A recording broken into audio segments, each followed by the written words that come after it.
Hi hello welcome to post 360. నేను మీ మురళీ రాపల్లి. మోడీ గారి గురించి నేను మాట్లాడితే దేశానికి చాలా అన్యాయం చేశాడు. ఇప్పటి వరకు డాలర్ వాల్యూ దూసుకుపోవడంలో మోడీ పాత్ర చాలా గొప్పది.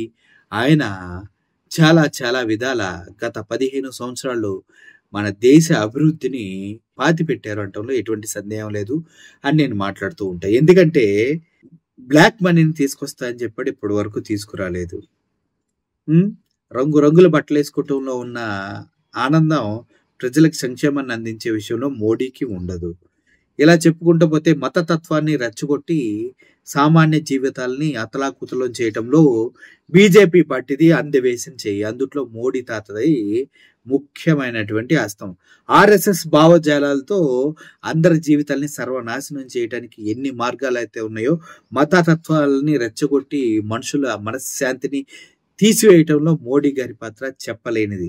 అయితే నాకు ఇప్పుడు ఆశ్చర్యం కలిగించే విషయం ఏంటంటే మోడీ గారు అనే వ్యక్తి స్వయాన ఆయన దేవుని యొక్క ప్రతిరూపంగా చెప్పుకున్నటువంటి మహానుభావుడు. వాళ్ళ తల్లిగారు చనిపోయిన తర్వాత వాళ్ళకి మోక్ష జ్ఞానం అనేది కలిగింది. అతనే పరమాత్ముని యొక్క ప్రతిస్వరూపాన్ని అనేసి ఆయనే ప్రకటించుకున్నారు. మరి ఆ పరమాత్ముని యొక్క ప్రతిస్వరూపం ఇప్పుడు వెళ్ళి త్రివేణి సంగమంలో బుడుక్ అని మునిగి తన గంగా జలాల్లో పవిత్రమై బయటకు వస్తున్నాడు. అంటే ఇప్పటివరకు అపవిత్రంగా ఉన్నాడా ఆయన అనేది నేను అడుగుతున్న క్వశ్చన్. ఎందుకంటే మోడీ కంట భక్తి భావంతో మనసు నిండిపోయిందంట.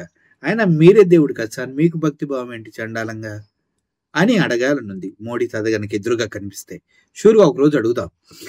మహాకుంభమేళలో పుణ్యస్థానం గొప్ప ఆశీర్వాదం మోడీ. సార్ దేవుడు సార్, మీరు మర్చిపోయారు. గతంలో ఇచ్చిన స్టేట్మెంట్లు మర్చిపోయారు సార్, మీరు భగవంతుడు. పవిత్రమైన మహాకుంభమేళలో పుణ్యస్థానాలు ఆచరించడం గొప్ప ఆశీర్వాదంగా భావిస్తున్నట్టు ప్రధానమంత్రి నరేంద్ర మోడీ చెప్పారు. సార్ మీరే దేవుడు సార్, మీ పవిత్రత ముందు గంగానది పవిత్రత ఎంత సార్? మీరు పరమాత్ముని ప్రతిరూపాన్ని అని చెప్పారు, మళ్ళీ మీరే గంగా స్నానాలు చేయటం ఏంటి సార్? ఇది టూ మచ్ సార్, అసలు తట్టుకోలేకపోతున్నా. ఆయన బుధవారం ప్రయాగ్రాజ్లోని త్రివేణి సంగమంలో చేతిలో రుద్రాక్షలతో పుణ్యస్థానాన్ని ఆశ్రయించారు. ఏంటి సార్ రుద్రాక్షలు ఎందుకు సార్ మళ్ళీ చేతిలో? బిల్డప్ బాబా సార్, రంగుల బట్టలు, చేతిలో రుద్రాక్షలు, అబ్బా బాబా బాబా. మోడీ తాత గారు మామూలుగా కాదు. ఈ సందర్భంగా నారింజ నీలం రంగు దుస్తులు ధరించారు. వేద పండితులు మంత్రాలు పఠిస్తుండగా మోడీ గంగా నదిలో మునకలు వేశారు. ఇండియాలో ఉన్న వాళ్ళంతా వెళ్ళి నార్మల్ గా మునిగొస్తున్నారు, మీరేమో వేద పండితుల మంత్రాచరణ మధ్యలో గంగా నదిలో స్నానం ఆచరించారంటే ఎందుకు సార్? ఏంటి తేడా? అంటే మంత్రోచ్చరణ లేకుండా, వేద పండితులు లేకుండా, చేతిలో రుద్రాక్ష లేకుండా, బ్లూ అండ్ రెడ్ డ్రెస్సులు లేకుండా మునక్కూడదా సార్? చేయకూడదా? ఏంటి సార్ మీరు కూడా? మరి గంగా మాతకు సమర్పించారు. ఏంటిది అబ్బో? వేద పండితులు మంత్రాలు పఠిస్తుండగా మోడీ గంగా నదిలో మునకలు వేశారు. సూర్యుడికి గంగా మాతకి నమస్కరించారు. ఏంది ఈ బిల్డప్లు ఏంది? అందరూ వెళ్ళారు, ఈయన వెళ్ళాడు. ఇందుట్లో ఏముంది గొప్ప? తొక్క వేశారు. ఈ సందర్భంగా ఆయన వెంట ఉత్తరప్రదేశ్ ముఖ్యమంత్రి యోగి ఆదిత్యనాథ్ ఉన్నారు. యోగి ఆదిత్యనాథ్ మొన్న ఎంతమంది చచ్చిపోయారు? నెక్స్ట్ కరెక్ట్గా చెప్పు నువ్వు. ఫస్ట్ మన తొక్కిస్లాట్లో ఫైర్ యాక్సిడెంట్లో ఎంతమంది పుణ్యస్థానాలకు వచ్చిన వాళ్ళు చనిపోయారో చెప్పు. అది చెప్పకుండా ఏంది వెనక తోకబట్టుకొని తిరుగుతూ ఉంటావు. ఎక్స్లో పోస్ట్ చేశారు. మహాకుంభమేళలో పాల్గొనడం చాలా సంతోషకరంగా ఉందంటూ కోట్లాది మంది భక్తుల తరహాలో తాను కూడా అనుభూతి పొందానని ఉద్ఘాటించారు. శాంతి, సౌభాగ్యం, ఆరోగ్యం, సామరస్యంతో గంగామాత మనందరినీ ఆశీర్వదించాలని కోరుకుంటూ ఉన్నామని తెలిపారు. బాబు మీరు ఇక్కడ గంగా నదిలో మునిగి అటు గోమూత్రాలు తాగి అటు మతతత్వాన్ని రెచ్చగొట్టి దేశం యొక్క టెక్నాలజీని ముంచి చేస్తూ ఉన్నారు. ఏఐలో ప్రపంచ దేశాలని ముందుకు వెళ్తుంటే మనం కనీసం ఒక్క అడుగు కూడా వేయలే ఇప్పటిదాకా. అర్థం చేసుకోండి, సైన్స్ నమ్ముకోండి. మూఢనమ్మకాలు, గంగా నదిలో మునిగితే పాపాలు పోతాయి, మహాకుంభమేళలో తలకిందులుగా తపస్సు చేయాలి, రంగురంగుల బట్టలు వేసుకుని వాటర్లో మునగాలి, ఇట్లాంటి మొత్తం ఫస్ట్ వదిలేయండి మీరు. దానివల్ల ఏమి రాదు, చర్మ వ్యాధులు తప్పించి నాకు తెలిసి. మహాకుంభమేళ అయితే ఏంటి, ఇంకోటి అయితే ఏంటి. అక్కడ ఉన్నది వాటరే, అందుట్లో మునిగితే జరిగేది తడిసి రావటమే. అంతకు మించి ఎటువంటి ఉపయోగం ఉండదన్న వాస్తవాన్ని ప్రజలకు చెప్పండి. అది చేయకుండా గంగాలో మునిగితే శాంతి సమానత్వం ఏదో వస్తాయని చెప్తున్నారు. ఎలా ఉంటుందండి? కరోనా టైంలో లైట్లు వెలిగించండి, డబ్బాలు మోగించండి అన్న దరిద్రంగా ఇది కూడా ఉంది. మోడీ అనే వ్యక్తి ఒక దేశానికి ప్రధానమంత్రి అనే విషయాన్ని మర్చిపోయి ఇలా మునిగి ఇటువంటి అసత్య ప్రచారాలు చేయడం అనేది తప్పు. దేశ ప్రగతి బాటలో ముందుకు వెళ్ళాలంటే టెక్నాలజీని నమ్ముకోండి, మూఢనమ్మకాలనే కాదు. ఇష్టానుసారంగా గోవుల్ని పెంచండి అని చెప్పడం కాదు. గోవుల్ని పెంచితే పేడ వస్తుంది, ఏమీ రాదు. టెక్నాలజీని పెంచితే వేరే దేశాలతో పోటీ పడతాం.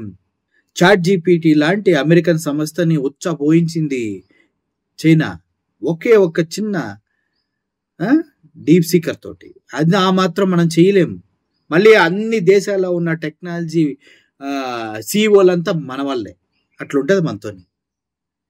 మేమనంటే ఇక్కడ మునగాల, తేలాల, పొయ్యాల, తాగాల, ఇయే కాన్సెప్ట్లు.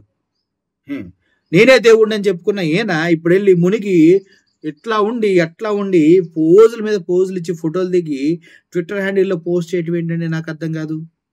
గంగామాత కటాక్షంతో ఇక గొప్ప శాంతి సంతృప్తి కలగనున్నాయని త్రివేణి సంగమంలో పుణ్యస్థానానికి సంబంధించిన ఫోటోలను మోదీ ఎక్స్లో షేర్ చేశారు. ఢిల్లీ నుంచి విమానంలో ప్రయాగరాజ్ వచ్చిన ప్రధాని తొలుత అరాయిల్ ఘాట్ నుంచి మోటార్ బోట్లో త్రివేణి సంగమానికి చేరుకున్నారు. పుణ్యస్థానాల్లో ఆచరిస్తూ భక్తులకు అభివాదం చేశారు. 90 నిమిషాల పాటు కుంభమేళలో గడిపారు. నరేంద్ర మోడీ 2019 ఫిబ్రవరి త్రివేణి సంగమంలో కుంభమేళ వేడుకల్లో పాల్గొన్న సంగతి తెలిసిందే. అప్పట్లో ఆయన పారిశుద్ధ్య కార్మికులు సేవలను ప్రశంసిస్తూ స్వయంగా వారి కాళ్ళు కడిగారు. ఒక్క పావల వాల్యూ ఉందా ఈ న్యూస్లో? ఒక్క 5 పైసలు ఉపయోగపడుతుందా ఈ న్యూస్? ప్రజల్ని మూఢనమ్మకాల వైపు తోయడానికి తప్పించి అసలు ఎంతకన్నా ఈ న్యూస్ ఉంటుందా? ఇది ఏమన్నా ప్రోటోకాలా ఇటువంటి న్యూస్ వేయాలి, ఇంత ఆర్టికల్ రాయాలనేసి? మోడీ ఏమన్నా దేశాన్ని ఉద్ధరించాడా? చెప్పండి మీరు. సర్వనాశనం చేసుకుంటూ వెళ్తూ ఉన్నారు. ఇప్పుడు వాళ్ళ కాళ్ళు కడిగాడు, వీళ్ళకి టీ అందించాడు, వీళ్ళకి ఇచ్చేసాడు, వాళ్ళకి వచ్చేసాడు. ఈ ముఖ్యమా? దేశానికి ఏం చేశాడు చెప్పండి ఫస్ట్. నాకు ఒక్కటి చెప్పండి, దేశానికి ఏం చేశాడని. మూఢత్వాన్ని, మతతత్వాన్ని బోధించడం తప్పించి. సో బీజేపీ పార్టీని పూర్తిగా ఎలిమినేట్ చేయవలసిన టైం వచ్చేసింది. అది కాంగ్రెస్ ప్రత్యామ్నాయమా అంటే నేను కాదనే చెప్తాను.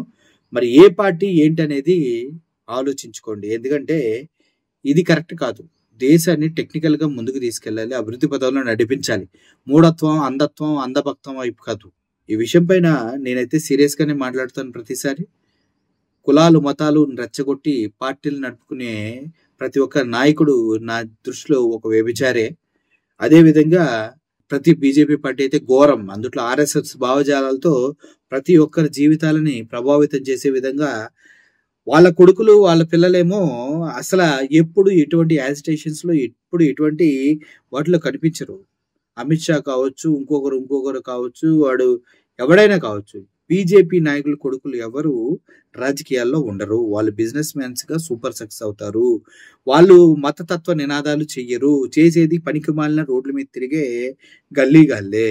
ఈ గల్లీగాళ్ళే ఇలా టార్గెట్. వీళ్ళలో మత విద్వేషాలు రెచ్చగొట్టి అధికారాన్ని పొందటమే వీళ్ళ యొక్క టార్గెట్. ఇటువంటి వాళ్ళని శ్రమించి ఉపేక్షించి మళ్ళీ ఓట్లేసి గెలిపిస్తే అంతకన్నా దరిద్రం ఇంకోటి ఉండదు. మీరు కూడా వెళ్ళి ప్రతిసారి గంగా నేలలో ప్రతి ప్రాబ్లం పోతుందని గంగా నేలలో మునిగి రావడం తప్పించి ఏముండదు. అలా ఏ ప్రాబ్లం పోక చివరికి ఆ గంగా నదిలోనే కొట్టుకొని పోయి చచ్చిపోతారు కూడా. ఆలోచించండి, కొద్దిగా ఆలోచించండి.